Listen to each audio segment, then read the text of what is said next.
وجاء من أقصى المدينة رجل يسعى قال يا قوم اتبعوا المرسلين اتبعوا من لا يسألكم أجرا وهم مهتدون وما لي لا أعبد الذي فطرني وإليه ترجعون أأتخذ من دونه آلهة إن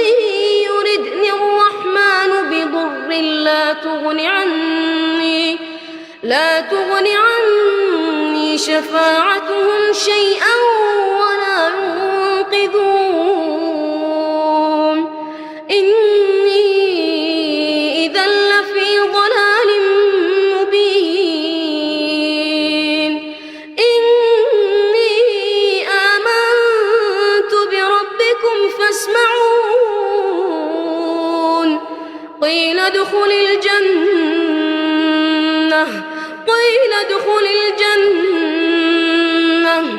قال يا ليت قومي يعلمون قيل ادخل الجنة قال يا ليت قومي يعلمون بما غفر لي ربي وجعلني من المكرمين